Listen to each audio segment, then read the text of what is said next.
Bueno, buenas noches, ¿cómo están? Espero que muy bien. Nosotros estamos muy contentos de poder continuar con esta segunda instancia de este tercer ciclo internacional sobre argumentación y debate que se da en el marco del tercer torneo nacional de debate de la Administración Nacional de Educación Pública.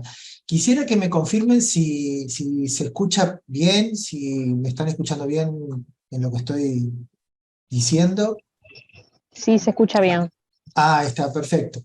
Bueno, decirles que la semana pasada arrancamos con la primera de las conferencias sobre herramientas de argumentación aplicadas al debate, sobre todo pensando en las cuestiones prácticas que también van a tener que, digamos, afrontar, digamos, los participantes de cada uno digamos, de cada uno de los equipos que participen del Torneo Nacional de Debate. Decirles y recordarles que el torneo tiene dos fases. La primera de ellas es virtual, y allí participan todos los equipos que se presentaron.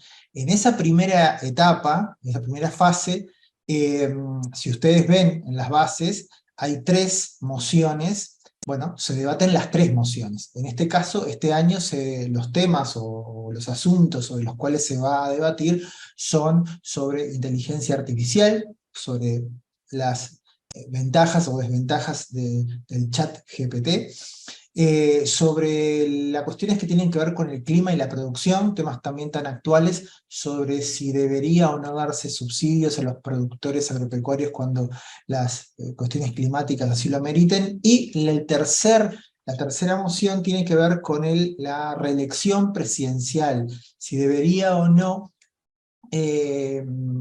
modificarse la Constitución para que pueda ser reelecta una misma persona en 2 periodos de gobierno consecutivos. Eso lo tienen en las bases, pero como también hay personas que no son parte del torneo, que también están interesadas en la argumentación, en el debate, y que también están acompañándonos, bueno, también comentarles en qué marco se realiza esto, independientemente de que también la argumentación y el debate es algo que es útil para la vida de cualquier ser humano.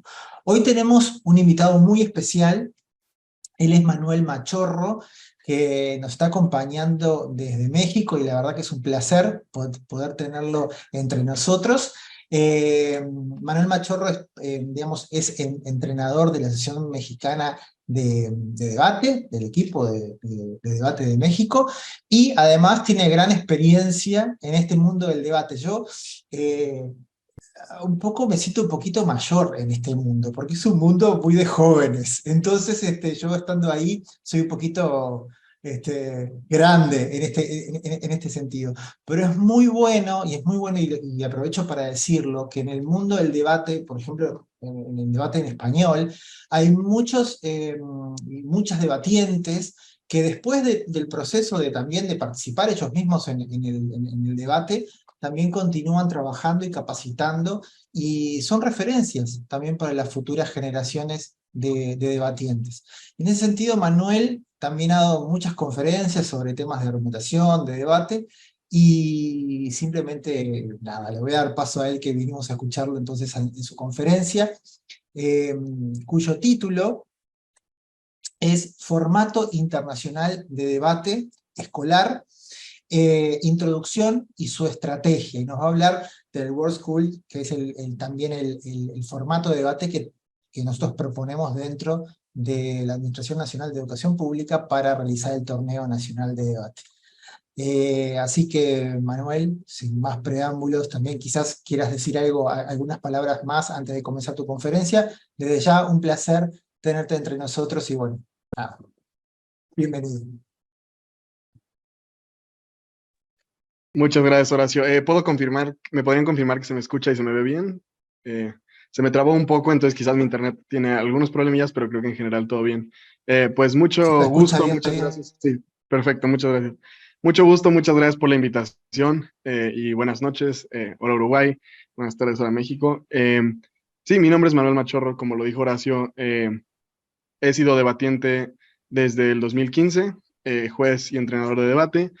fui parte de la selección mexicana de debate de 2017 a 2021 y actualmente soy debatiente universitario, estudio política y filosofía en Bates College en Estados Unidos y básicamente el día de hoy les quiero hablar acerca del formato World Schools, el cual considero es el formato más pedagógico para el desarrollo de los alumnos y que por su prestigio internacional abre bastantes oportunidades.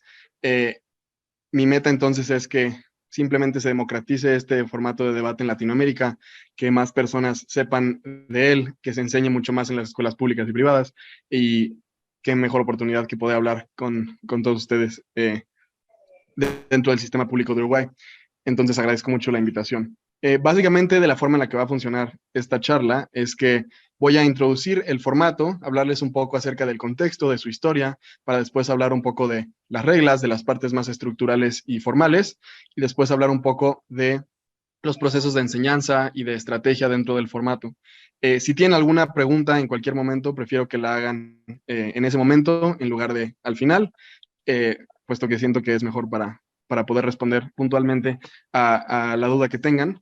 Pero quiero, primero compartir pantalla y después darles una pequeña introducción al formato.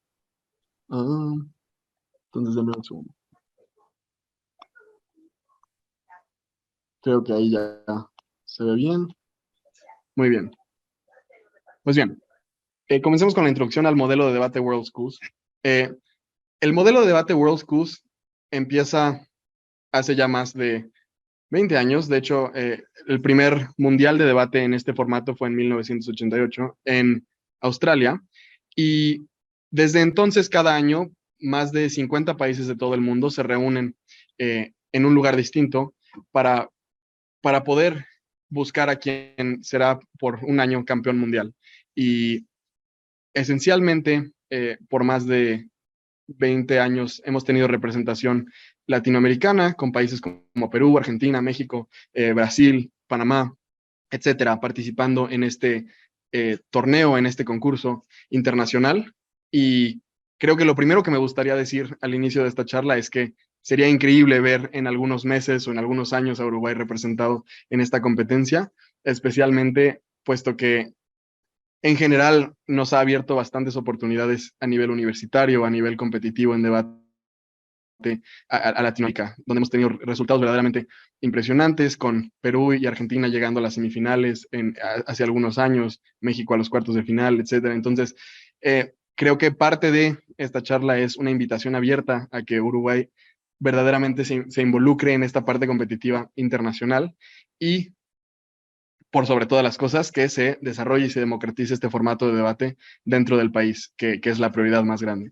Pues bien, acerca del formato, el formato de World Schools, y es muy importante darlo a notar, es un formato escolar, lo que quiere decir que usualmente estudiantes de lo que en México se conoce como la secundaria y la preparatoria, en el que compiten estas personas. No es un formato para personas universitarias y usualmente es un formato ligado a las estructuras educativas, donde las personas representan a sus escuelas o bien representan a sus ciudades o países. En este formato de debate, los equipos se conforman de 3 a 5 personas oradoras y donde cada orador tiene la posibilidad de hablar durante 8 minutos. En este formato simplemente hay 2 equipos por debate y en cada debate hay 3 personas representando a cada uno de los 2 lados. Si bien el punto número 1 dice que son de 3 a 5 oradores, lo que esto significa es que 2 de las personas, si un equipo tiene 5 personas, como en cualquier deporte, van a haber 2 personas que no participen en el debate y que estén, digamos, en la banca por cierto número de debates, pero que siguen siendo parte del equipo y pueden estar con el equipo durante el tiempo de preparación. Pero ya durante el debate son 3 personas contra 3 personas. La persona oradora tiene la posibilidad de tomar preguntas, declaraciones, lo que nosotros le llamamos como puntos de información durante sus intervenciones. Es decir, durante sus discursos de 8 minutos, la persona oradora puede decidir aceptar o declinar puntos de información por parte del equipo contrario. En este formato de debate existen 2 tipos de temas. Primero, existen los temas improvisados o impromptu, que es básicamente lo que se usa directamente del inglés, o los temas preparados. En los temas improvisados, se le da el tema a las personas debatientes con 1 hora de anticipación.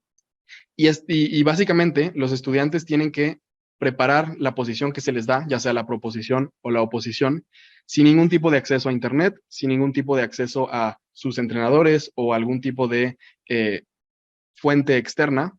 Lo único que pueden tener es un almanaque general o un diccionario, pero la idea es que con su conocimiento general, las 3, 4 o 5 personas que forman parte del equipo construyan un caso para poder enfrentarse a otro equipo. En cuanto a las mociones preparadas, claro, esto depende del torneo, pero en general el estándar internacional es que se le da a los equipos estos temas con unas semanas o 1 o 2 meses de anticipación máximo.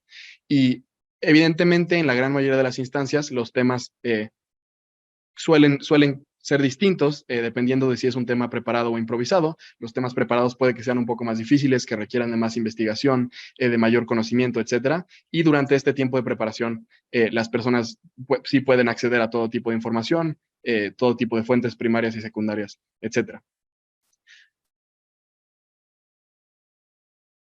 Quiero hablar un poco más acerca de las herramientas y el valor de este formato, porque creo que antes de explicar cómo funciona y cómo enseñarlo y cómo debatirlo, es importante tener el incentivo de hacerlo y verdaderamente entender el poder que tiene esta herramienta.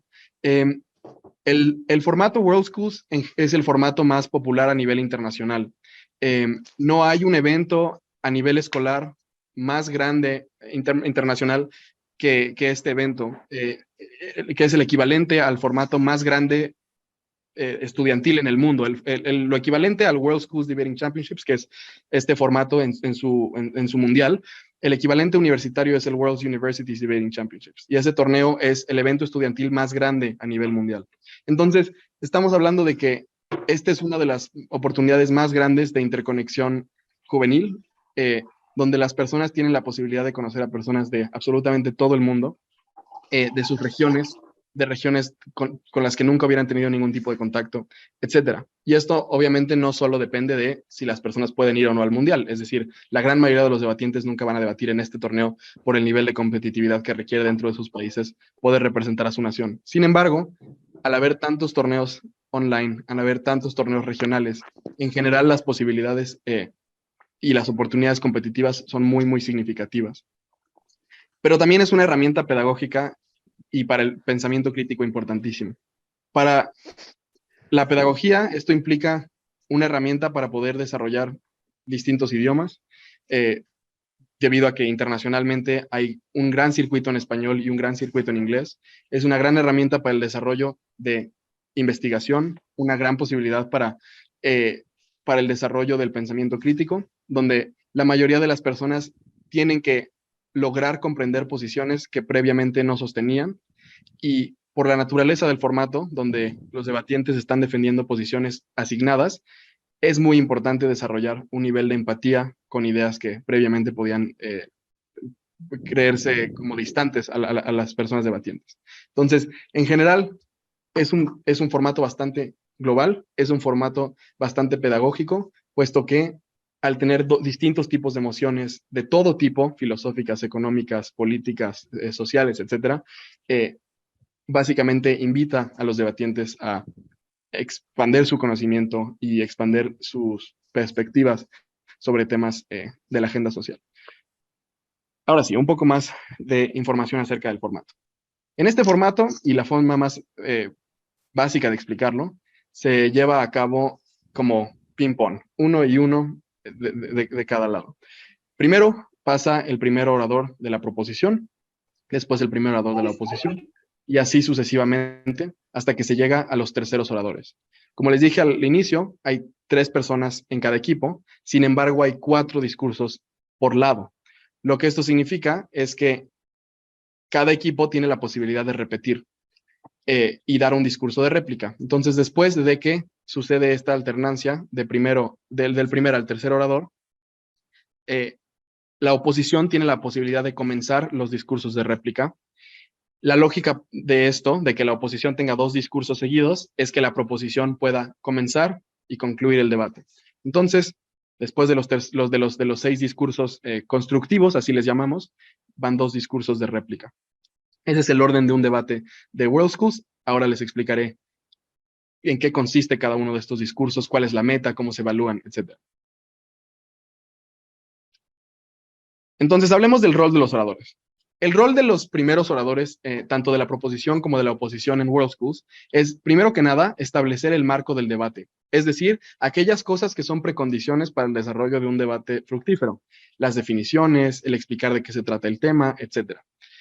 Después, es muy importante comenzar la argumentación para el equipo. Es decir, proveer razones por las que el lado que están defendiendo es el correcto, sin necesariamente atacar al otro lado o explicar por qué el otro lado, porque los argumentos que ha dado el otro lado o que podría dar el otro lado están mal, o son incorrectos o no son representativos de toda la realidad, etc.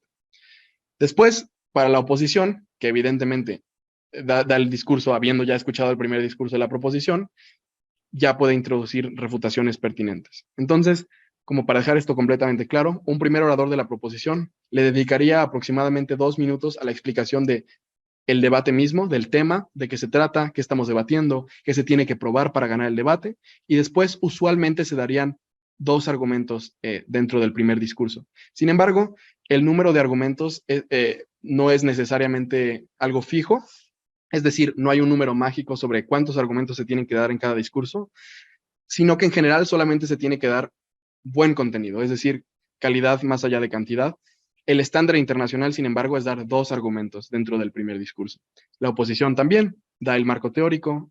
Si están de acuerdo con el marco teórico o la contextualización que da la proposición, pueden dejarlo así, pero en general se dan ciertos comentarios acerca igual de lo que se trata el tema, etc.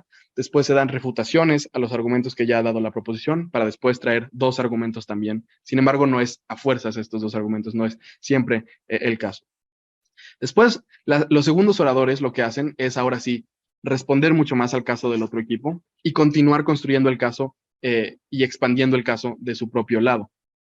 En orden cronológico, usualmente lo que hacen los segundos oradores es dar ciertas notas sobre el marco teórico si es que sigue siendo relevante, es decir, si hay un desacuerdo acerca de las definiciones, acerca de lo que se trata el debate, pues los segundos oradores seguirían dando comentarios acerca de lo mismo, explicándole a las personas juezas por qué su lado o la forma en la que su equipo interpretó el tema es la correcta, etcétera, para después dar refutaciones al otro equipo, a los argumentos que ha dado el otro equipo, notando que las refutaciones son respuestas específicas al material que da el otro equipo y no solamente respuestas a lo que pudo haber dicho el otro equipo, para después continuar la argumentación.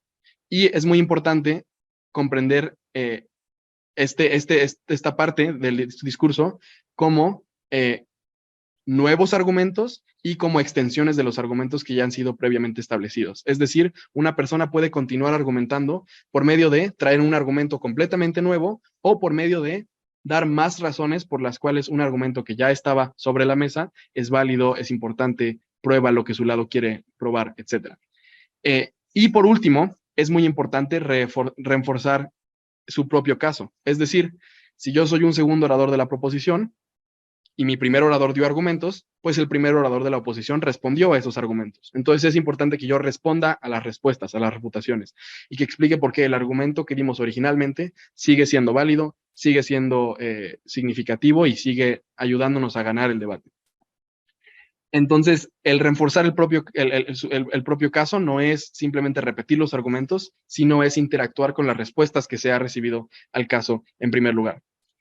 Y esto básicamente lo hacen ambos segundos oradores. En el segundo discurso y en los terceros discursos, el rol de ambos oradores en ambos equipos, tanto de la proposición como de la oposición, son muy, muy similares. ¿Qué hacen entonces los terceros oradores? En general, la meta del tercer discurso es sintetizar lo que ha habido en el debate hasta ahora para explicar por qué se está ganando, pero muy importante, aún con refutaciones y con crecimiento del caso. Un tercer orador de la proposición y de la oposición tratará de refutar el caso del otro equipo y tratará de mostrar los puntos de choque en el debate. Es decir, explicar cuáles han sido las áreas después de los últimos 4 o 5 discursos más importantes del debate y por qué su lado está ganando en esas distintas áreas. Por ejemplo, podría ser, hemos hablado de lo económico, de lo político y de lo social, o hemos hablado de, número 1, cuál es el rol del gobierno, número 2, qué ayuda más a las minorías, número 3, qué es lo más moralmente correcto, y vamos a explicarles por qué ganamos en estas 3 áreas. Pero el punto en general es identificar las áreas más importantes y explicar por qué su lado, por medio de refutaciones y continuaciones de la argumentación, van ganando en esas áreas. Por eso es que aquí pongo que se realizan las comparativas del debate. ¿Y a qué me refiero con comparativas del debate? Es explicar cómo el mundo del que estamos hablando o el problema del que estamos hablando o el fenómeno del que estamos hablando se ve representado en ambos lados. Por ejemplo, si tenemos un tema acerca de la legalización de la marihuana, por ejemplo, un tercer orador podría hablar acerca de, haciendo referencia a los argumentos que han dado las demás personas oradoras, cómo es que los consumidores actuales de la marihuana se verían impactados en un lado o en el otro, y hacer esa comparativa. En nuestro lado se ven así, en su lado se ven así, o cómo se ve representado el gobierno en este mundo. En nuestro lado se ve con este tipo de legitimidad, en su lado con este tipo de deslegitimidad, etc. Entonces, es hacer esas comparativas, explicar, basado en el mundo que se ha construido a través de los argumentos de ambos equipos, por qué se va ganando en los puntos de choque. Es muy importante notar que en los terceros discursos sí se pueden todavía introducir nuevas refutaciones y todavía se pueden introducir extensiones a argumentos preexistentes. Inclusive se pueden introducir argumentos completamente nuevos siempre y cuando se anuncie en el primer discurso que ese es el plan del equipo. Es decir, si yo como primer orador digo, mi tercer orador va a traer un nuevo argumento acerca de X o Y, las reglas me permiten traer un nuevo argumento en el tercer discurso. Si no lo anuncio, básicamente no puedo traer un nuevo argumento. Pero es muy poco común que los equipos traigan nuevos argumentos en el tercer discurso. En 8 años yo nunca he visto que esto suceda, o lo he visto 1 o 2 veces. Entonces, en general, esto no es tan representativo. Lo importante es notar que, si bien se permite traer nuevas refutaciones y extensiones a argumentos preexistentes, esto no necesariamente significa que siempre que traer nuevas refutaciones o extensiones a los argumentos siempre es lo más estratégico. Porque si un equipo trae un argumento en el primer discurso de la proposición y después la oposición no responde ni en el primero ni en el segundo discurso, sino al final del tercer discurso, evidentemente las posibilidades de que la proposición pueda responder a esa respuesta son muy pocas, por lo que un juez promedio acorde a las reglas, en la gran mayoría de las situaciones daría una peor calificación a esa respuesta, o no ponderaría esa respuesta como tan importante debido a que no sale cuando debió haber salido, que no se da en un momento del debate en el que la proposición todavía pudo haber contestado, etc. Entonces, es muy importante entender que sí se permite traer nuevas refutaciones y extensiones a argumentos, pero esto también se tiene que hacer de forma estratégica y siempre tratando de responder en tiempo, como considerando un tiempo que también le permita al otro equipo volver a reforzar sus argumentos o a responder, etc. Si se responde de forma muy tarde a un argumento, puede que la respuesta no se considere como suficiente, etc. Entonces, esos son los roles de lo que conocemos como los discursos constructivos. Básicamente, en esta parte del debate, siempre están creciendo los casos, es decir, el material positivo de ambos equipos. Los argumentos que se dan desde el primer y segundo discurso están en constante crecimiento, en interacción, hay nuevas refutaciones, etc. Después de que suceden estos 6 discursos, 3 y 3, llegamos a los discursos de réplica. La meta del discurso de réplica, que no es de 8 minutos, sino que es simplemente de 4 minutos, es cristalizar el debate por medio de análisis parcial del debate. Es decir, básicamente, yo ya no estoy hablando acerca de los argumentos y simplemente dándoles refutaciones o analizándolos, etcétera, sino que en general la meta de dar un discurso de réplica es hacer un análisis retrospectivo del debate para explicar por qué mi lado ha ganado el debate. Entonces estoy tratando de ser parcial, sí, pero haciendo énfasis y un análisis holístico de la ronda que ya sucedió básicamente. Una forma muy fácil de pensar en esto, lo que se dice usualmente es, si alguien entrara al debate justo antes de los discursos de réplica, sin haber visto los discursos constructivos, debería tener una buena idea de, número 1, de lo que trató el debate, y número 2, de por qué ganaría el equipo que esté dando la réplica en ese momento. Entonces, en general, lo que debería tratar de hacer un orador de réplica es decir todas las razones por las que debería ganar su equipo, explicar las respuestas que recibieron del otro equipo, por qué esas respuestas no son suficientes, quizás hablar de los mejores puntos del otro equipo y por qué aún teniendo esos puntos no pueden ganar el debate, etcétera. Pero es explicarle a los jueces de forma retrospectiva porque el debate que ya sucedió lo gana a su lado. Y esto se puede hacer de distintas formas. Se puede hacer estructurando el discurso en lo que se llama discurso de dos mundos, donde las personas oradoras dicen, en un mundo tienen todo esto que ya les explicamos, en otro mundo tienen todo esto que les explica el otro equipo, esta es la razón por la que nuestro mundo es mejor. También se puede hacer por medio de puntos de choque, como lo haría un tercer orador de los discursos constructivos, seleccionando las áreas más importantes y más relevantes del debate y explicando por qué esas áreas las ha ganado su equipo significativamente, o aún si es marginalmente, porque son las áreas que importan más y por ende, con solo ganarlas marginalmente pueden ganar el debate. Tercero, también se puede estructurar este discurso por medio de análisis de carga de la prueba. ¿Qué es la carga de la prueba? Lo que se establece al inicio del debate como lo que debe probar los equipos para ganar. Entonces, si los dos equipos están de acuerdo en que la proposición debe probar en un debate, por ejemplo, que se incrementa la felicidad y el entretenimiento, pues analizar quién probó esto a través del debate puede ser una buena réplica. Algo muy importante que decir es que en todos estos discursos, para todos estos discursos, no existe ninguna receta secreta o una estructura correcta. Es decir, las reglas del formato World Schools no establecen cuál debe ser la estructura de los discursos. Sí establecen qué se tiene que lograr en estos discursos en general y por ende sí hay lineamientos para que las personas juezas puedan determinar los puntajes para los oradores y quién gana el debate.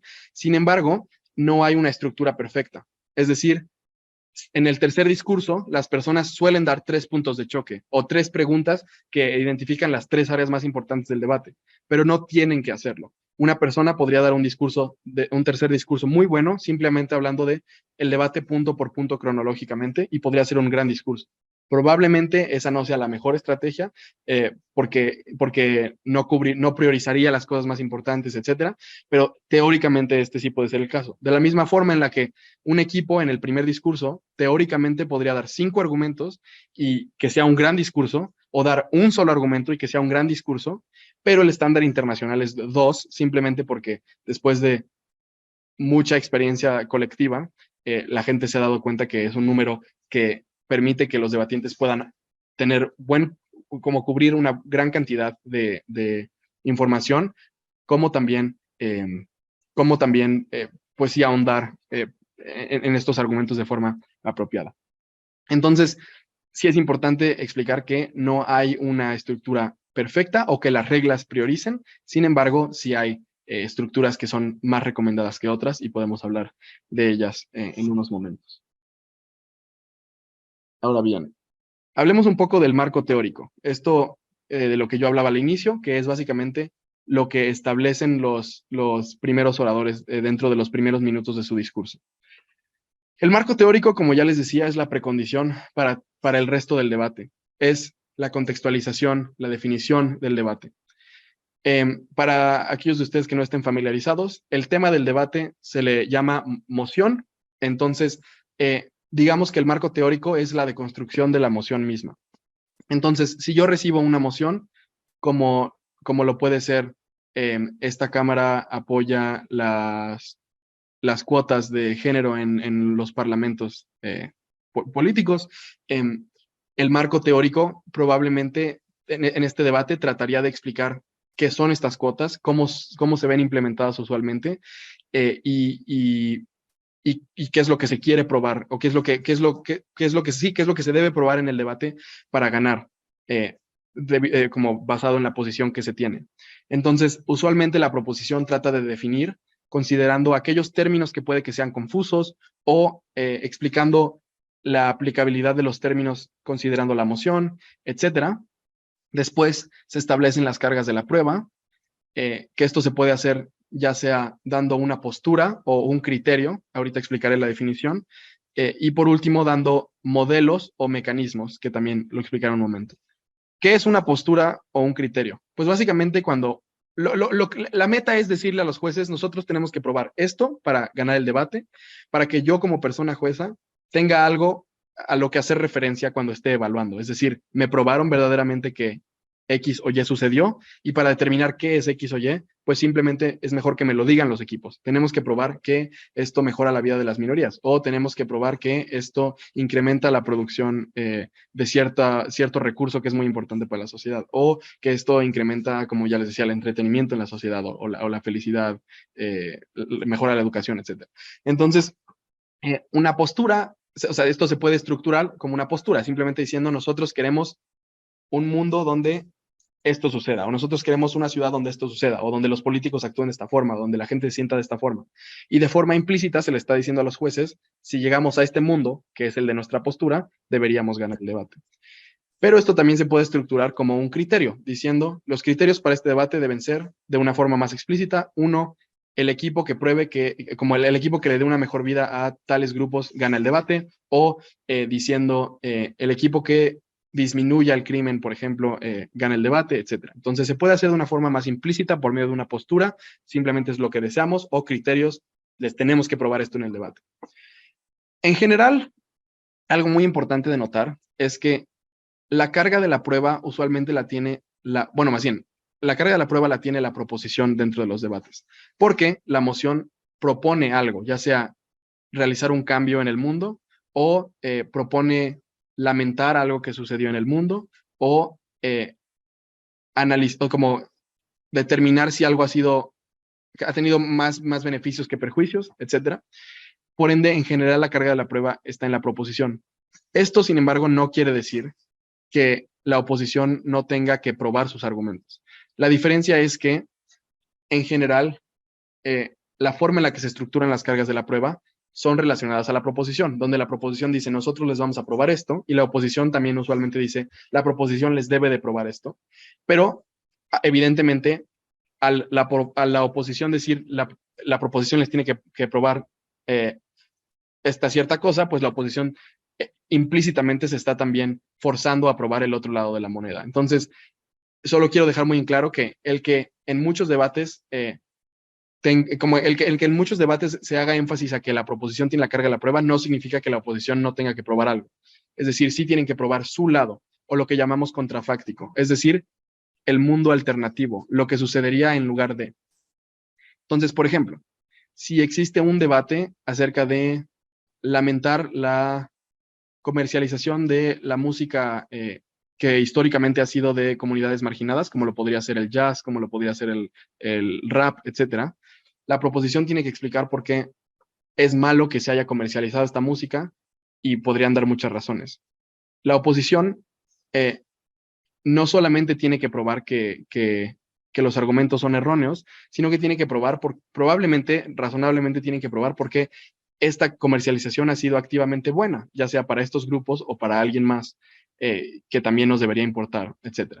Entonces, sí es importante notar que la oposición teóricamente puede ganar los debates simplemente refutando y no teniendo argumentos por sí solo, por sí mismos, pero en la gran mayoría de las instancias no va a resultar eso en lo más convincente, y lo más recomendable es que ambos equipos establezcan qué es lo que deben probar para ganar el debate, y que además tengan argumentos que sean independientes de las refutaciones al otro equipo. Espero que esa parte, sé que es una parte un poco confusa, pero espero que haya sido lo suficientemente claro.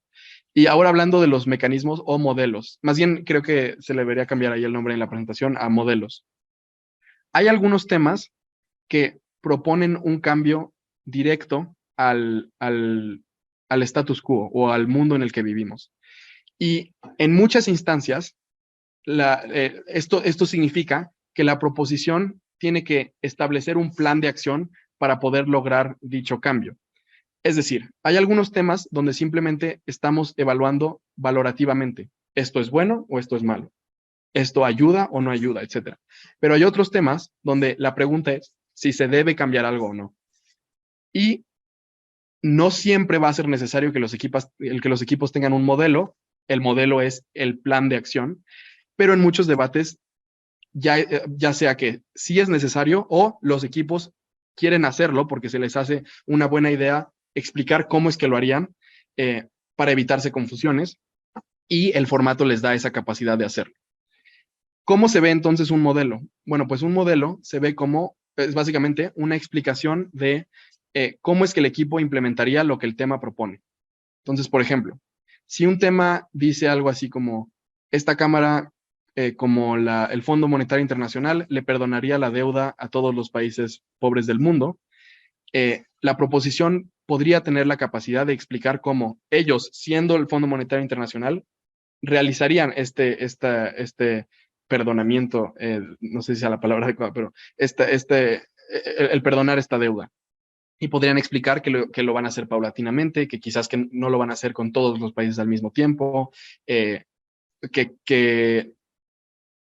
tipos de deudas son de los que están hablando, si le seguirían dando préstamos a estos países, etcétera. Entonces, en general, lo importante es, hay muchos temas que por la forma en la que está escrita la moción, le permiten a la proposición explicar no solo si deberían o no hacer una cosa, sino cómo lo van a hacer. Y lo importante de notar es que la oposición tiene la misma capacidad de hacer un cambio al mundo como la proposición. Y esta parte es un poco confusa, pero espero que quede claro. Si en un debate el tema, por su esencia básicamente, le permite a la proposición cambiar el mundo, la oposición tiene la capacidad de crear un contraplan o un contramodelo o un contramecanismo, dependiendo de cómo se le llame, que requiera la misma cantidad de lo que llamamos como fiat, que básicamente es capital político o capital social, capital económico, etc. Entonces, por ejemplo, en la moción de legalizar la marihuana, esta Cámara legalizaría la marihuana en Latinoamérica, por ejemplo, en Uruguay, digamos. La proposición podría tener un modelo explicando cómo realizaría esta legalización. Por ejemplo, podrían decir, la vamos a legalizar, pero solo si el gobierno es el actor que la vende, lo vamos a legalizar, pero solamente si las personas, solamente para personas que como la consuman dentro de ciertos espacios específicos o que pasen ciertas pruebas de sanidad, es decir, o que consuman como con ciertos estándares de higiene, etcétera. Esto es básicamente explicar cómo es que lo van a hacer. Y el tema, por la forma en la que está estructurada, les da el poder y la capacidad de tener este plan de acción. La oposición, sin embargo, tiene la misma capacidad de acción, el mismo fiat, la misma capacidad de poder proponer un contramodelo. Y lo más importante de notar es que este contraplan tiene que contar o depender de la misma cantidad de capital político y social, económico, etc. Entonces, no sería legítimo que en un debate la oposición dijera, pues nosotros no vamos a legalizar la marihuana, sino que vamos a legalizar todas las drogas. Y entonces, todo lo que ellos dijeron de por qué es bueno legalizar la marihuana, pues nosotros lo tenemos y además tenemos legalizar otras cosas, porque eso requeriría más capital político de lo que requirió para la proposición realizar su modelo, ¿cierto? Algo que quizás podría requerir lo mismo es descriminalizar el consumo de la marihuana. Es decir, la diferencia entre legalizar y descriminalizar es, legalizar es, está permitido el consumo y la venta de la marihuana. El descriminalizar es, no es que esté permitido vender y consumirla, pero si la consumes, no te enviamos a la cárcel. Entonces, ese podría ser un contraplan. Es decir, oposición no está defendiendo el mundo actual, donde simplemente está criminalizado y es ilegal el consumo de la marihuana, pero tampoco están proponiendo lo que dice la proposición, que es legalizarla. Solamente la vamos a descriminalizar. Y se requiere un nivel similar de poder, de acción gubernamental, de poder económico, etcétera, para realizar ese plan. Por ende, es legítimo tener ese contraplan. Como este es un taller introductorio, no ahondaré tanto en esto, pero lo más importante que deben saber es, en estos debates, los equipos sí pueden explicar cómo es que ellos harían lo que propone la moción. Por eso es que tiene un valor pedagógico inmenso, porque muchas veces tenemos que estar informados acerca de cómo funcionan los gobiernos locales, los gobiernos estatales, de cómo funcionan las organizaciones internacionales, como lo son las Naciones Unidas, el Fondo Monetario Internacional, el Fondo, el Banco Mundial, etcétera. Entonces, es importante entender que se pueden hacer estos planes y que la oposición también puede tener, digamos, una alternativa al plan de la proposición, siempre y cuando se requiera, o para llegar a ese plan, para que se pueda efectuar ese plan, se requiera el mismo nivel de capital político, económico, social, etcétera. Entonces, este es el marco teórico. Estas son las explicaciones que se tienen que dar antes de comenzar las argumentaciones. ¿De qué estamos hablando? ¿Cómo vamos a llegar a lo que pide la moción? Etcétera. ¿Qué se tiene que probar? Etcétera. ¿Cómo se evalúan entonces estos discursos? Porque en este formato de debate, usualmente hay 3 jueces que deciden quién es el ganador. Entonces, ¿cómo se evalúa? ¿Basado en qué? ¿Cuáles son los criterios? Etcétera.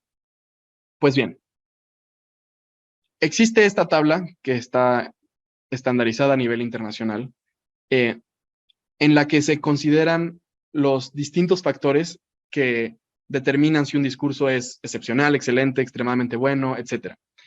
Y es muy importante notar que esta tabla es la tabla global, que no depende del circuito de debate, no depende del nivel de las personas debatientes, independientemente de si son personas absolutamente nuevas en la actividad o si son personas que llevan 5 años debatiendo en este formato, se utilizan los mismos criterios de calificación.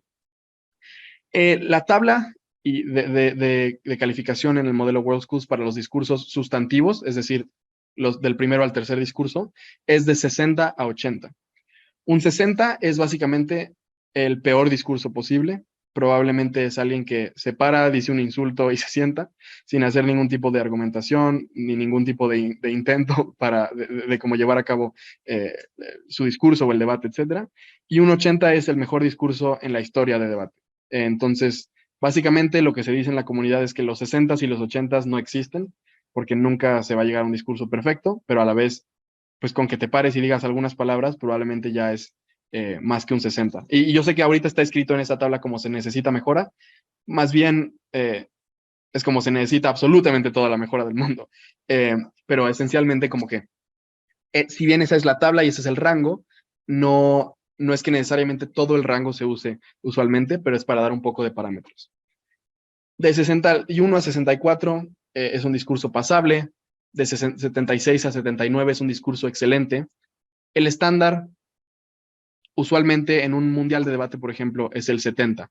En general, un discurso que es bueno, que hace buenos nexos lógicos, que establece buenos argumentos, con buenas caracterizaciones, uso de ejemplos, evidencia, etcétera, pero que tienen ciertas fallas y que son propensos a ciertas respuestas, es un 70.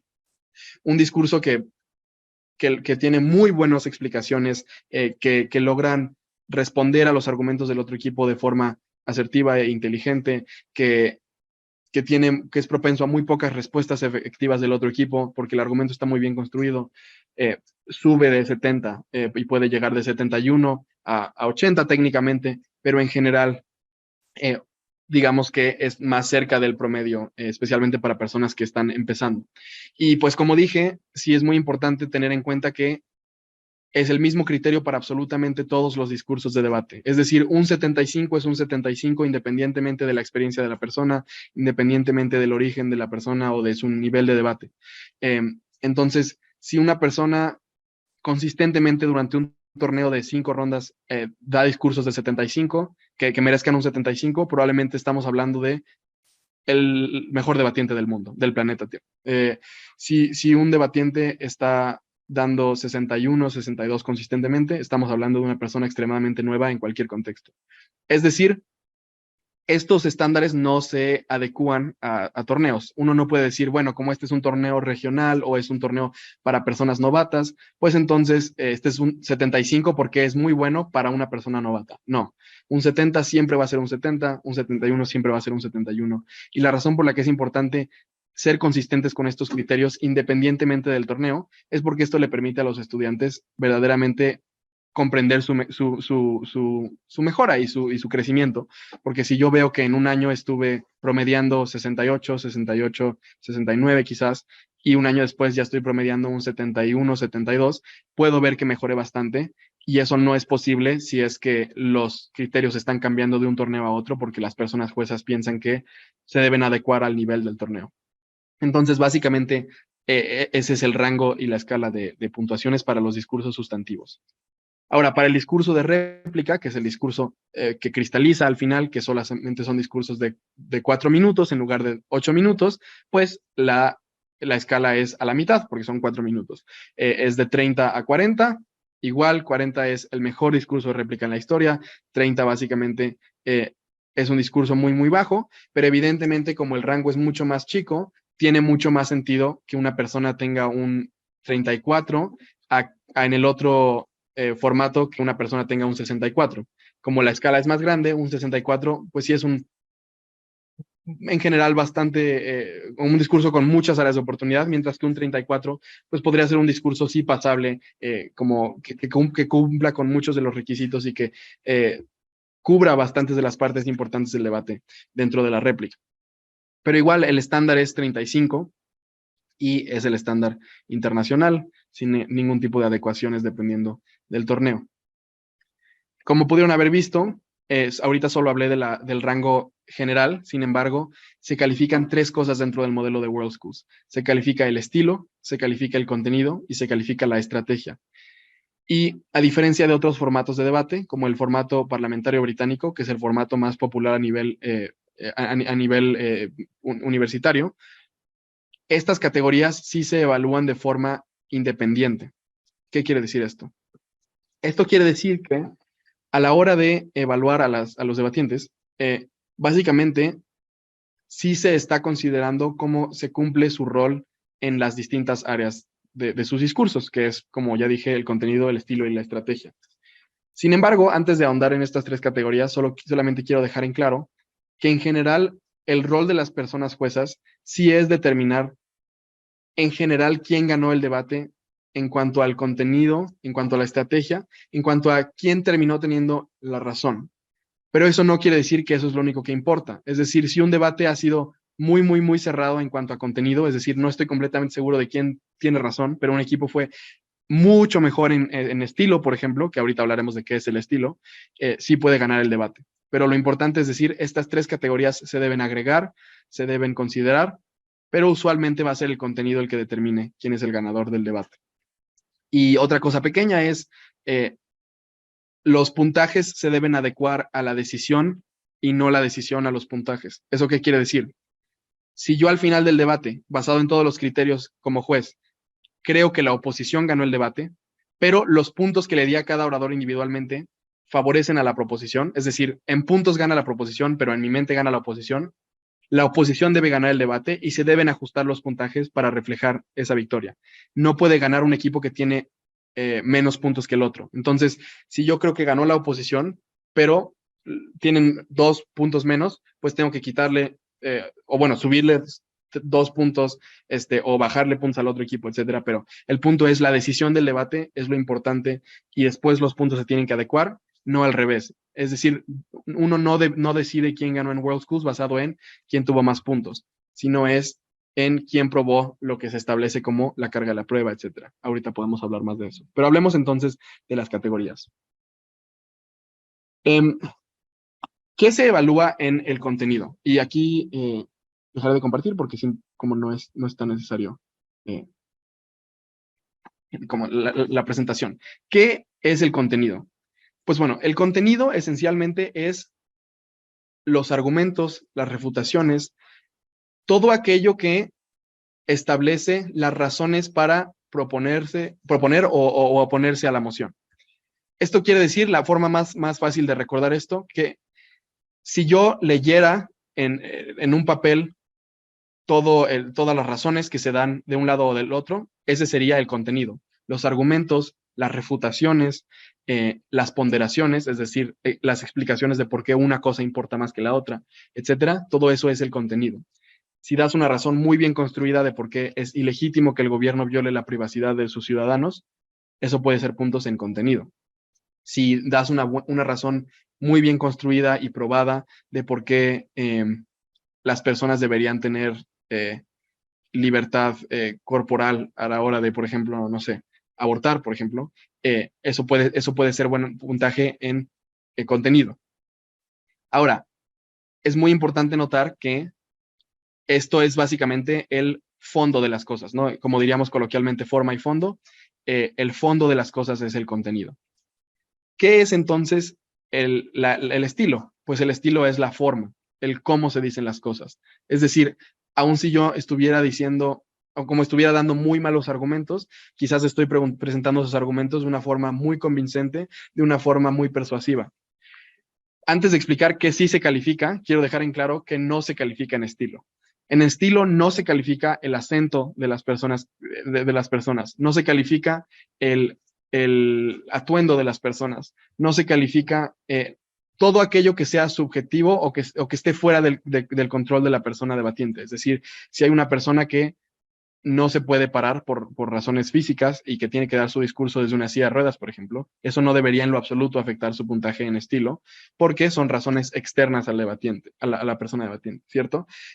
Lo que sí se califica dentro del estilo es muchas veces la retórica, es decir, si se escogen ciertas palabras, por ejemplo, lenguaje emotivo, el uso de metáforas, por ejemplo, el uso del humor muchas veces puede contribuir al estilo. La modulación de voz, si un debatiente habla de forma más intensa o más fuerte en una parte de su discurso para enfatizar las partes que importan más, o de forma más calmada en otras partes que no importan tanto, o que más bien es importante que sean más digeribles, etcétera. Todas esas selecciones pueden contribuir a la calificación del estilo. Entonces, son las decisiones que los debatientes toman y, lo más importante, el cómo esto ayuda a internalizar el caso que están presentando. Es decir, si un debatiente está hablando de forma muy rápida, tanto así que yo no puedo entender lo que están diciendo, entonces es mal estilo o un estilo que debería de mejorar. Pero si el debatiente está hablando de forma muy rápida, de forma que esto ayuda a internalizar la importancia de lo que está diciendo y la urgencia del argumento que se está haciendo, etcétera, entonces esto puede ayudar a los puntos en estilo. Entonces es muy importante considerar estas dos áreas de forma y fondo como áreas independientes de la una de la otra. Y por último, está el área de la estrategia. Y esta es como la menos intuitiva, la menos obvia, entonces es importante también explicarla a fondo. La estrategia básicamente se refiere a las decisiones del equipo y de los debatientes dentro del debate. Esto quiere decir, la interpretación de la moción importa, la forma en la que los debatientes deciden utilizar su tiempo importa, las cosas a las que deciden responder o en las que deciden priorizar importa y debe ser calificado. Entonces, por ejemplo, supongamos que en un debate el equipo de la proposición da muchísima información o muchísimos argumentos económicos. Y digamos que es el tema del Fondo Monetario Internacional perdonando la deuda de países pobres, ¿cierto? Entonces la proposición explica cómo es que económicamente esto puede ayudar a que la infraestructura y la inversión pública mejoren en estos países, dando razones o sea, muy bien estructuradas de por qué esto sucedería, etcétera. Y la oposición decide ignorar toda esta información y decide hablar durante la mayoría del debate de la óptica y como la percepción que se va a tener acerca de esto. Es decir, no hablan para nada de la economía, solamente hablan de pues cómo se va a percibir a los países pobres una vez que se les perdone esta deuda. Bueno, pues se les va a percibir como muy débiles porque no pudieron pagar esta deuda, etcétera, etcétera, etcétera. Puede que su construcción sea muy, muy, muy buena, que den muy buenas razones de cómo va a ser esa percepción, de por qué esa percepción va a ser mala y verdaderamente probar los argumentos. Es decir, pueden tener buen contenido y presentarlos de forma elocuente, buen estilo, pero puede que no respondan en lo absoluto al área económica del debate y que evidentemente el área económica en un debate económico sería algo muy importante de lo que hablar. Entonces sería una mala decisión estratégica concentrarse en algo que no es el tema principal del debate. No estoy diciendo que ese argumento de la percepción podría ser un argumento brillante, pero que solamente hablen de eso podría ser un problema. Por ejemplo, si yo tengo como primer orador de la proposición 2 argumentos y doy el primer argumento, recordemos que son de 8 minutos los discursos, doy el primer argumento y lo termino al 7:45, es decir, le di como 4 o 5 minutos a este argumento y después le doy 15, 20 segundos al segundo argumento, esa es mala estrategia. Puede que en general el discurso haya tenido muy, muy buen contenido, es decir, todo lo que sí se dijo estuvo bien estructurado, mecanizado, explicado, pero que casi no se haya explicado el segundo argumento, pues esa es mala estrategia. Supongamos que el primer orador de la proposición da un argumento y como ya les decía en otro ejemplo, la oposición no responde a ese argumento sino hasta el último minuto del tercer discurso de la oposición, que prácticamente 45 minutos después, pues esa es mala estrategia. Entonces, básicamente,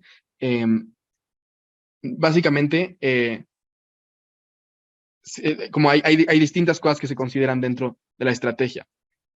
Si un equipo interpreta el debate de una forma errónea, hablando del tema básicamente de lo que no trata, pues probablemente es una mala decisión estratégica, etc.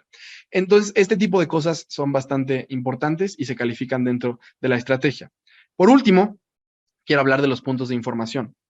Los puntos de información son estas pequeñas intervenciones que tiene el otro equipo durante los discursos de sus rivales. Es muy importante notar que los puntos de información solo se pueden dar después del primer minuto y antes del último minuto. Entonces, después, o sea, cuando el reloj llega a 1 hasta que el reloj llega a 7, se pueden dar puntos de información.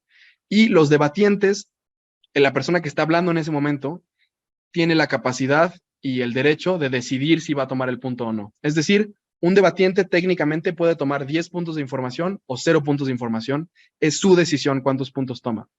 Sin embargo, el estándar internacional y lo que dice las reglas que debería suceder es que tomen entre 1 y 2 puntos de información.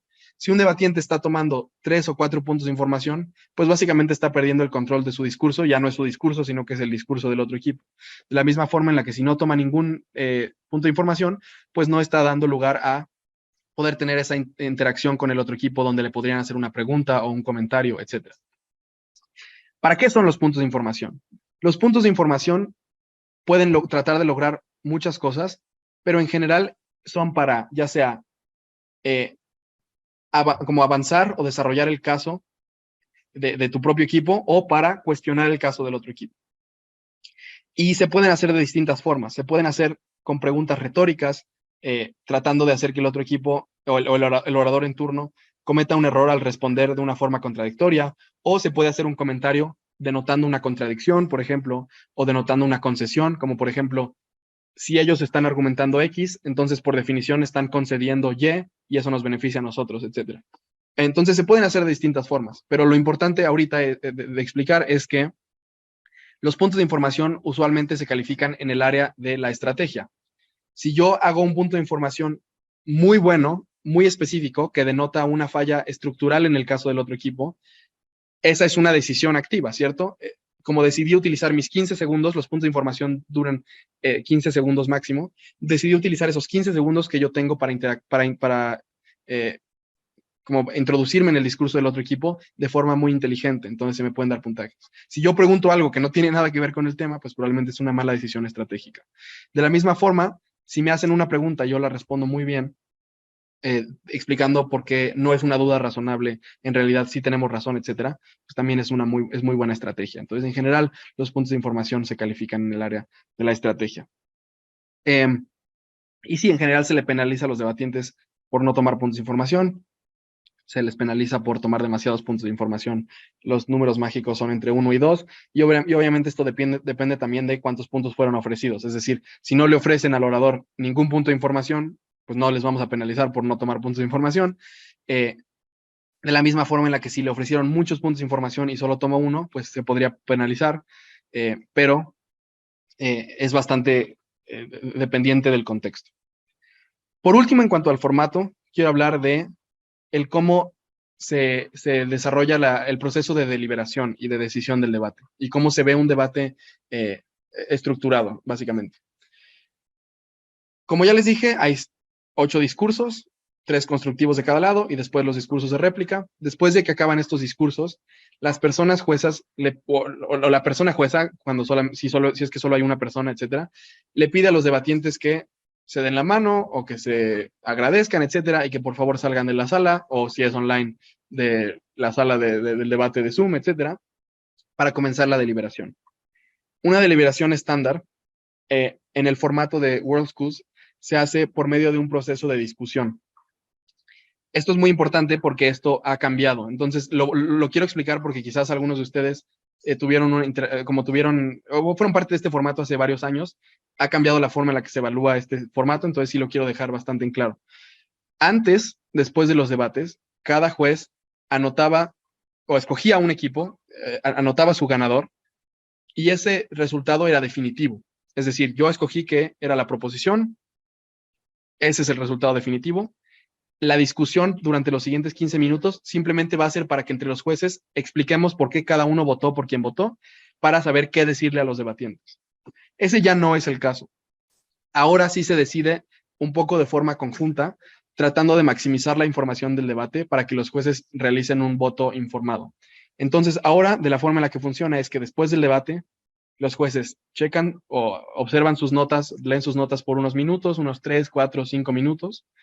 Después de leer sus notas, llegan a un voto preliminar, es decir, yo por ahora pienso que gana la proposición o la oposición, comparten su voto con el panel, el resto de los jueces, y después discuten por 10 o 15 minutos acerca de lo que sucedió en el debate para después votar de nuevo, ahora sí con votos definitivos. La razón por la que se hizo este cambio es porque, pues para empezar, muchas personas juezas no son buenas y básicamente el poder hablar con otros jueces ayuda bastante. No, a veces o a veces simplemente es muy difícil adjudicar debates. Y el poder hablar con dos personas, que entre compartir notas, compartir clarificaciones sobre las reglas, puede ser muy útil. Entonces, ha rendido este formato de deliberación y ha tenido resultados en general buenos para la comunidad. Entonces, la forma en la que funciona es que después del debate se checan las notas, se da un resultado preliminar y después se discuten los principales elementos del debate, basado en lo que los debatientes dijeron, no en lo que los jueces creen que es lo más importante, sino los debatientes básicamente establecieron estas áreas como las más importantes. Hay que hablar de quién ganó estas áreas para después tener un voto. Una cosa que es importante notar es que en este proceso de 15 minutos no se trata de no se trata de que los jueces se convenzan el uno al otro. Es decir, yo no estoy tratando de convencer a Horacio de que tiene que ganar la proposición, sino que estoy tratando de dar mi perspectiva y mi lectura del debate para que después Horacio, por ejemplo, decida por sí solo quién cree que ganó el debate. Por ejemplo, en el circuito universitario no es así. En el circuito universitario sí se están tratando de convencer los jueces los unos a los otros. Durante esos 15 minutos sí estamos tratando de llegar a una decisión conjunta. No, aquí estamos tratando de que cada juez tenga su voto independiente, pero que ese voto sea informado y con la mayor cantidad de conocimiento posible. Y al final se llega a votos independientes. Entonces, si hay 3 personas en el panel, vamos a tener 3 votos independientes. Entonces, el resultado puede ser una decisión unánime para uno de los lados o una decisión dividida. 2 votan por un lado, uno vota por el otro. Pero los paneles pueden ser más grandes. Usualmente en las rondas eliminatorias, los octavos de final, cuartos, semis, final, son más grandes. Entonces, en el Mundial de Debate, por ejemplo, los paneles en las rondas preliminares eran de 3 personas cada debate. Después, en las rondas eliminatorias, por ejemplo, los octavos y los cuartos, de 5 personas. Después, en las semifinales, de 7 personas. Y la final del Mundial, de la que tuve el privilegio de ser parte este año, éramos 11 personas juzgando la final del Mundial. Entonces, básicamente va creciendo, pero son votos individuales y hay un proceso de deliberación. Espero que eso les dé como una buena imagen de cómo es el formato, es decir, suceden estos 6 discursos que establecen los argumentos, establecen las refutaciones, es decir, los desacuerdos con el otro equipo. Después hay discursos de réplica que cristalizan el debate, explican de forma retrospectiva por qué su lado debe ganar, y después hay un proceso de 20 minutos en los que los jueces discuten del debate para tener un voto informado, y después se le explica por 15 minutos a los debatientes por qué gana el equipo que gana. Lo que es muy importante es que en el formato World Schools, el juez promedio debería adjudicar el debate con el entendimiento de que están representando a una persona informada promedio. Esto quiere decir que yo no estoy juzgando con mis opiniones personales y yo no estoy juzgando con mi conocimiento específico. Puede que yo sea un experto en algo muy específico de economía, o que yo sea un experto de África subsahariana y que los debatientes no lo sean. Yo no voy a introducir mi conocimiento para decir este argumento está mal. Si la oposición no dice que el argumento está mal, yo no puedo intervenir. Y eso es muy importante. Pero a la vez, sí soy un votante informado promedio, un ciudadano informado promedio. Esto quiere decir, la forma en la que se dice usualmente es, tú adjudicas como si fueras una persona que lee las portadas de los periódicos más importantes del mundo. Entonces probablemente leo The Economist, probablemente leo la preportada de la BBC, de CNN, etcétera, pero no necesariamente sé, como conozco todo a detalle. Los debatientes me lo tienen que explicar, tienen que, si quieren que yo vote por su argumento económico, que es muy, muy específico de la elasticidad de mercado en 1970, me lo tienen que explicar para que yo como votante promedio, votante informado y promedio lo pueda digerir. Ese en general es el formato, el formato de World Schools y la estrategia en la que uno debe, con la que uno debe comprenderlo y adjudicarlo y debatirlo. Entonces espero que esa parte sea clara. Quiero hacer algunas conclusiones en generales del formato y de su enseñanza, no sin antes preguntar si tienen algunas dudas del formato. No tiene que ser algo puntual, puede ser algo general acerca de tendencias del formato, cómo funciona, qué suele suceder, etcétera, pero quiero abrir este espacio para preguntas antes de algunas conclusiones. Quizás para romper un poquito el hielo, acá yo te planteo una pregunta que yo hice una contestación, pero te la planteo también, hay que estar acá en el chat. Consulta, ¿se sanciona a un debatiente que es irrespetuoso? Muy buena pregunta. Lo importante es decir que en las competencias de debate, el estándar usualmente ahora es que hayan personas que se encarguen específicamente de faltas normativas o morales, etcétera, a los valores del torneo. Y estas son personas que se le llaman parte del equipo de equidad. Y lo importante de esto es que como básicamente hay ciertas situaciones donde creo que cualquier persona puede definir que algo es irrespetuoso o no, pero hay ciertas otras situaciones donde no es tan claro qué se considera como irrespetuoso o no. Entonces, como que usualmente no es el rol de los jueces determinar de forma absoluta y calificar basado en eso, pero evidentemente sí puede influenciar los criterios de adjudicación.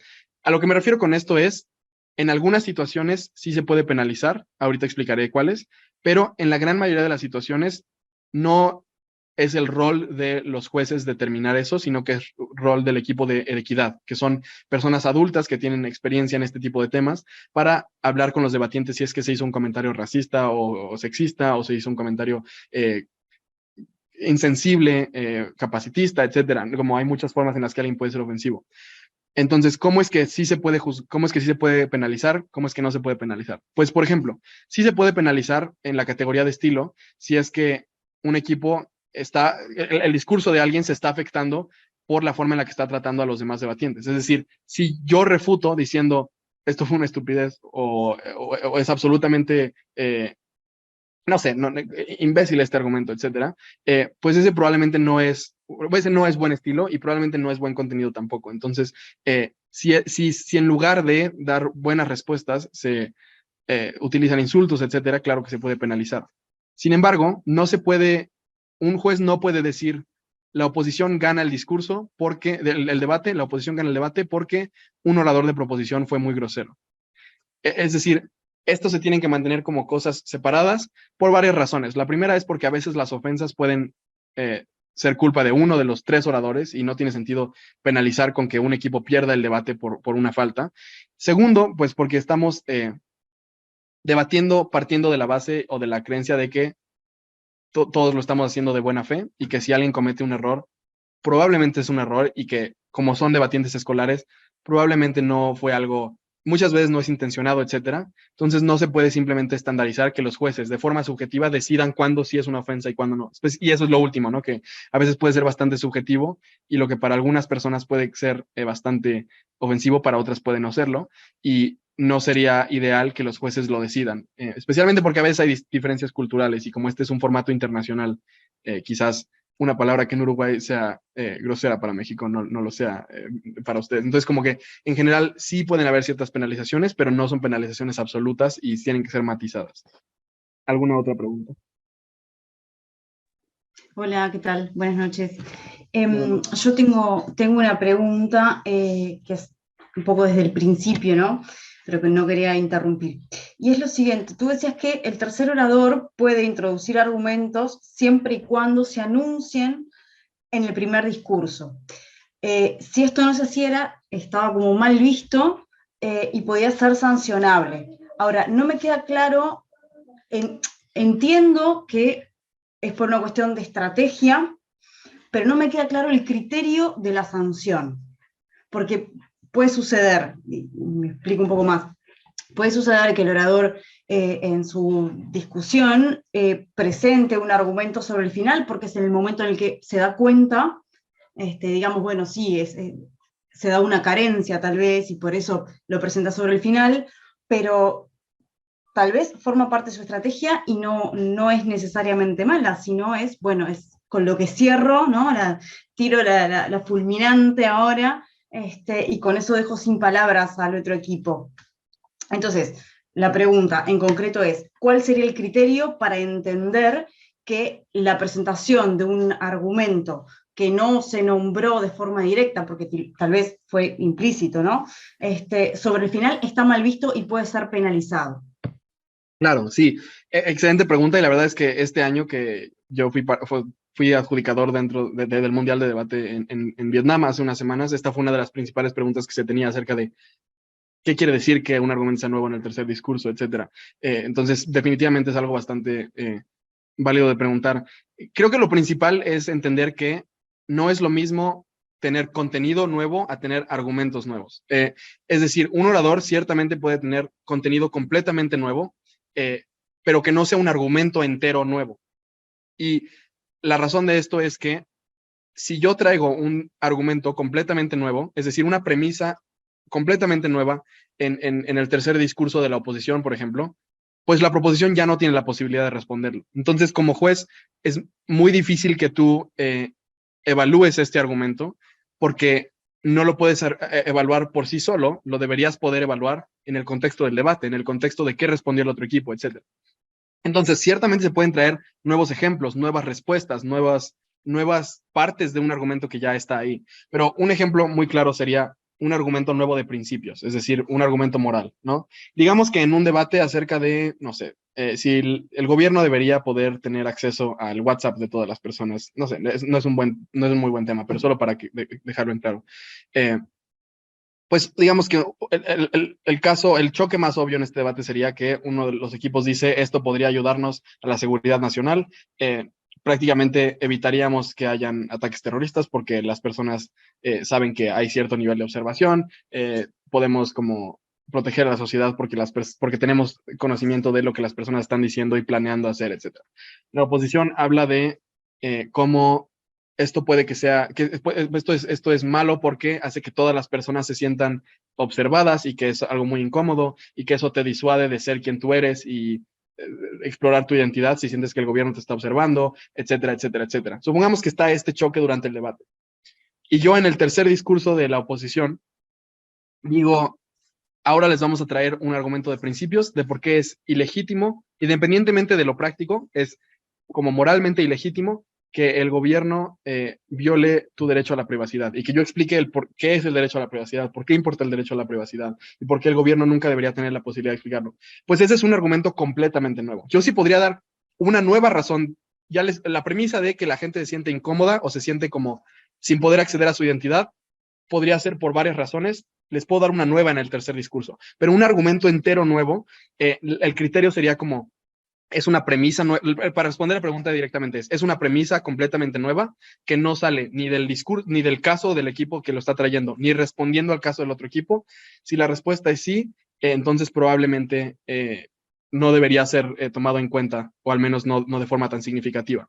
De la misma forma como, sí quiero clarificar, la razón por la que casi, o sea, todos los debatientes quieren tener el efecto del que se hablaba, ¿no? Que es como traer algo nuevo que otro equipo no se esperaba en el último discurso y algo impactante. Pero la razón por la que aún queriendo hacer eso, la mayoría de los debatientes no traen argumentos completamente nuevos es porque este contenido se puede presentar en el contexto del debate. Es decir, en respuesta a lo que ellos dijeron, además creemos esto, y que es una nueva respuesta, sin tener que presentarlo como ahora un argumento independiente de todo lo demás que ha sucedido en el debate. Entonces, no es algo bueno, y la razón por la que está estandarizado es porque el otro equipo no puede responder, y el criterio para determinar qué sería nuevo es si es una premisa completamente nueva. Quizás es una razón completamente nueva de por qué sí hacer o no hacer algo, que está hablando de un grupo de personas nuevo. Por ejemplo, nadie había hablado en el debate en lo absoluto de qué pasa con las minorías o qué pasa con la selección uruguaya de fútbol. Y ahora en el tercer orador por primera vez se habla de esto, ¿no? Pues evidentemente ya no sería como lo más justo o lo más comparativo. Entonces esa sería básicamente la respuesta. ¿Alguna otra pregunta? Excelente, gracias. De nada. Yo tengo una consulta. Sí, claro. Entonces, en ese caso, lo que se busca es quizás guardar o ocultar, no sé si ocultar, pero guardar ciertas razones que quizás sean fuertes, pero que no se vayan de la premisa que nosotros estamos haciendo, que hicimos y presentamos con el primer orador, ¿no? Sí, ciertamente a veces es estratégico o una muy buena idea guardar partes de los argumentos para después en el debate, para los discursos subsecuentes al primero. Es decir, tenemos, no sé, quizás 4 razones para defender este argumento, el argumento A. La mayoría las va a traer el primer orador, la última las va a traer el segundo orador, para como aventarles algo más que defender al otro equipo o con lo que tienen que enfrentarse. Entonces, a veces sí puede ser una buena estrategia guardarse esas cosas, pero en general lo que yo diría es como, si creen que es un punto muy bueno, entonces probablemente no lo quieren traer, lo quieren traer no necesariamente al inicio del debate, pero sí con tiempo para que el otro equipo pueda responder, porque si yo como juez siento que es un punto que no, ya sea, se discutió tanto en el debate o que el otro equipo no tuvo muchas posibilidades de responder, no lo voy a priorizar porque siento que no es tan justo votar por un equipo por algo que el otro equipo ni siquiera pudo responder. Entonces, en general, si sienten que es algo muy bueno, entonces no tiene tanto sentido guardárselo para el último discurso en los últimos segundos, etc. Ignacio, sí. Yo tengo una duda, es tipo siguiendo esta táctica de dejar algunos puntos de argumentos para el tercer orador, para el final del debate. No, el final no, porque después están las réplicas, pero espero que se haya entendido. Pero no quita ningún punto dejar argumentos sin desarrollar, y no sería más fácil para la otra casa o equipo contrarrestarlos. Gracias. ¿Me podría solo clarificar si la pregunta es como qué tan buena idea es el dejar argumentos subdesarrollados para los terceros discursos? Claro, a eso me refiero. Y también en términos de puntos. Tipo, desde el punto de vista de la táctica y desde el punto de vista del puntaje más adelante. Gracias. Claro. Pues en términos reales, si un equipo no desarrolló el argumento o no lo explicó bien en el primero y segundo discurso y luego lo explica bien en el tercer discurso, en términos prácticos es como si estuvieran presentando un nuevo argumento en el tercer discurso. Es decir, si yo simplemente menciono una premisa en el primer discurso, pero no lo explico y después lo explico en el tercer discurso, es prácticamente como si no lo hubiera explicado en el primer discurso. Entonces no cuenta, no sería como, ya estoy partiendo de algo que ya estaba ahí. No, estás partiendo de algo que ya habías mencionado, pero que no estaba ahí aún. Entonces no es una buena idea porque los jueces muy justificadamente dirían, este es contenido nuevo que sale en el tercer discurso que yo no puedo evaluar porque no lo habían explicado antes. Entonces, en general no es tanto como el haber mencionado el argumento, sino es haber explicado el argumento. Es decir, no se pueden explicar argumentos de forma completamente nueva en el tercer discurso. Entonces no es como tan buena idea, y también en puntajes, especialmente en estrategia, sería un puntaje más bajo por explicar, porque justamente la lógica sería, si ustedes ya tenían este argumento y no lo están explicando hasta ahora que ya está acabando el debate, pues eso probablemente quiere decir que durante el debate estuvieron perdiendo y es una mala decisión estratégica. Hay una pregunta en el chat. ¿Los temas están fijados o se nos dan, pero la premisa o enunciado específico a defender, cómo se obtiene? No, usualmente lo que se da es ya el tema, ya el enunciado específico, la moción. Es decir, quizás ahí, Manuel, perdón que te interrumpa, pero quizás es claro. algo más específico de este torneo, entonces ahí Claro. Sí, porque eso no lo tenés por qué saber específicamente. En la página, nosotros en el torneo tenemos dos fases. La primera fase, que es de preclasificación y es virtual, tiene 3 mociones que se debaten las 3 y está en la página 15 de las bases. La primera es sobre inteligencia artificial, sobre esto del chat GPT, que son tan actual. La segunda tiene que ver sobre el clima y la producción, si se debería dar subsidios a los productores rurales cuando el clima sea complejo. Y la tercera tiene que ver con la reelección presidencial. Eso lo tiene en la página número 15 de las bases. Las 3 mociones son preparadas, o sea que las conocen.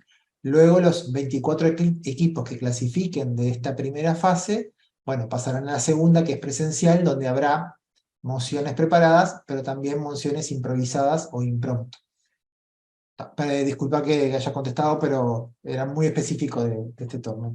No, claro, sí, sí. Pero sí, entonces, en general en los torneos se dan ya los enunciados específicos.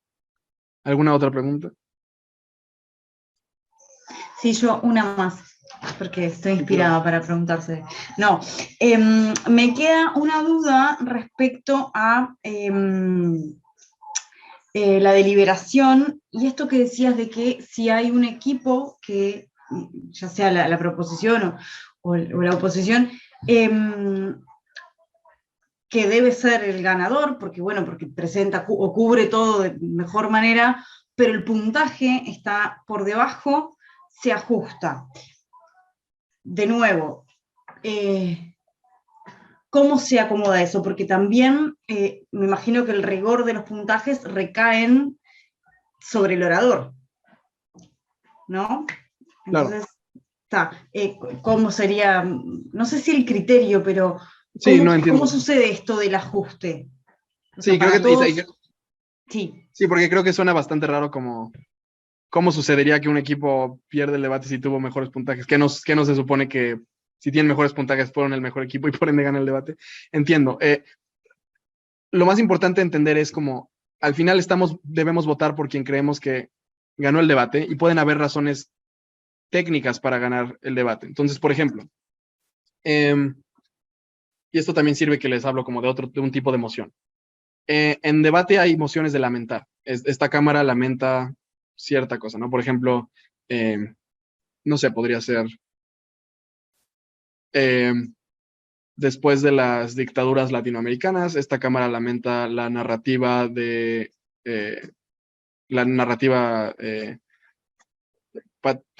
patriótica que establece tal y tal, ¿no? Como algo así, podría ser, o esta cámara lamenta la forma en la que se llevaron a cabo las comisiones de la verdad, etc. Algo así, como lo digo porque supongo que les es familiar. Creo que en este tipo de debates, la proposición tiene la responsabilidad de explicar el contrafáctico. El contrafáctico es el mundo alternativo, lo que hubiera sucedido en ausencia de. Entonces, si yo como proposición digo, estos fueron los problemas con las comisiones de la verdad en Latinoamérica, y enuncio todos estos problemas, pero no explico qué hubiera pasado en lugar de, es decir, lamentamos que esto pasó, y esto es lo que hubiera pasado de no haber sucedido eso, y lo preferimos, esa alternativa. Si yo no hago eso, prácticamente es muy probable que yo pierda el debate. Entonces, porque no estoy siendo comparativo, solo estoy diciendo porque algo es malo, pero no porque lo que hubiera sucedido en lugar de hubiera sido mejor. Entonces puede que la oposición se pare y que diga, como ellos no explicaron qué hubiera sucedido, esto es lo que hubiera sucedido, y por ende estructuralmente debemos ganar el debate, porque no sabemos qué es lo que, o sea, entendemos qué es lo que ellos identifican como un problema, pero no entendemos qué es lo que defienden en lugar de ese problema, ¿me explico? Entonces, puede que en este escenario, digamos, imaginemos que la proposición tiene mejores discursos, es decir, en estilo y contenido, en general, todos sus argumentos estuvieron muy bien probados y lo hicieron con un muy buen fondo y de forma muy buena, con gran estilo, gran selección de palabras, gran uso del humor, gran tono de voz, etcétera, y que mientras yo voy calificando, es decir, después de todos los discursos, yo pongo un puntaje, siento al final del día que todos los discursos de la proposición fueron mejores que la oposición, pero la oposición sí me dio un contrafáctico en el que establecen cuál es el mundo que naturalmente hubiera sucedido en lugar de las comisiones de la verdad, y por qué las comisiones de la verdad sí son mejores que ese mundo hipotético. Entonces no tengo justificación para votar por la proposición, porque no fueron comparativos, no crearon ese contrafáctico. Inclusive en cuanto a las reglas, como digamos, no pueden ganar. Entonces digo, pero como la oposición debe ganar, basado en las reglas, etcétera, pues voy a ajustar esos puntajes. Les voy a bajar los puntos y se los voy a dar a la oposición para que los puntajes reflejen quién debe ganar el debate. Y este es un ejemplo de muchos en los que esto podría suceder. Pero hay muchos debates en los que uno siente que un equipo, todos los discursos individuales fueron mejores que los discursos individuales del otro equipo, pero que en general al final un equipo sí probó, o sea, tuvo razón, ¿es cierto? Como que ganaron el debate en sí, que probaron su lado, aun si lo hicieron con peores discursos. Entonces, en lugar de que no puedes ganar con menos puntos, aquí sí se tendría que ajustar para que el equipo ganador tenga más puntos, aun si es por una diferencia de 0.5, de 1 o 2 puntos, etc. Y creo que esas serían como las instancias. Entonces, o sea, en conclusión, sí es, básicamente piensen en los discursos individuales y en la decisión holística del debate, y a veces puede que esas dos, usualmente las dos van a concordar, pero a veces no son consistentes entre las dos. Entonces es eso. Ahí está, una especie de visión global, digamos, de todo lo que fue. Perfecto, muchas gracias. No, de nada. ¿Alguna otra pregunta? Pues bueno, si no hay más preguntas, simplemente quiero concluir diciendo, hay muchos recursos de este formato. Latinoamérica está en desarrollo en este formato, pero tenemos una memoria institucional en países como México, Perú, etcétera, bastante fuerte. Entonces, si alguno de ustedes quiere desarrollar esto en su escuela, en sus regiones, etcétera, por favor acérquense a la Asociación Mexicana de Debate, a la Asociación Peruana de Debate, a la Asociación Panameña de Debate, etcétera. Argentina, hay muchas personas que les pueden ayudar, y ya hay bastantes recursos latinoamericanos. Pronto va a haber vamos a tener el primer mundial escolar de debate en español, presencial, y en 2 años muy probablemente el mundial en inglés escolar va a ser en Panamá. Entonces es bastante accesible para equipos latinoamericanos. Entonces sería increíble que Uruguay pudiera participar, y literalmente eso solo empieza con oportunidades como esta. Por eso les agradezco la invitación y creo que es una iniciativa fantástica y muy admirable. Entonces espero poderles ver en unos años. El próximo año es en Serbia, pero si es muy difícil, creo que Panamá es una gran oportunidad para que Uruguay se vea representada. Entonces, si necesitan cualquier tipo de ayuda en el micro o en el macro de participar internacionalmente, aquí estamos con mucho gusto. Muchas gracias. Muchas gracias, Manuel, por esta exposición tan clara, tan, digamos, desgranada también en los distintos aspectos de lo que tiene que ver con el formato, y tan motivadora también, porque tanto el inicio como ahora el final también nos motiva, y espero que también a los docentes y a los estudiantes también, que los motive para participar. Yo les cuento que este año, en febrero, por primera vez participaron, bueno, por primera vez se hizo también el Mundial de Debate en Español en formato virtual, y participaron 2 equipos de Uruguay, así que ya tenemos ahí una pequeña experiencia, pero naturalmente sería excelente poder avanzar hacia la presencialidad, y también celebro que se esté trabajando tan intensamente para hacer este primer debate mundial, este primer mundial de debate en español. Yo quiero agradecerte, Manuel, y por todo lo que nos aportaste, por tu buena disposición, y invitarlos a todos ustedes a la próxima, la próxima conferencia de este ciclo, en la cual vamos a tener la presencia de una destacada también representante del debate, del mundo del debate en español, que es Daniela Noriega, vicepresidenta de la Asociación Panameña de Debate, perdón, que nos va a hablar sobre cómo enseñar debate, tan importante también en las aulas, y para poder difundirlo en el sistema educativo. Así que reitero mi agradecimiento, Manuel, y a todos ustedes nos vemos en la próxima.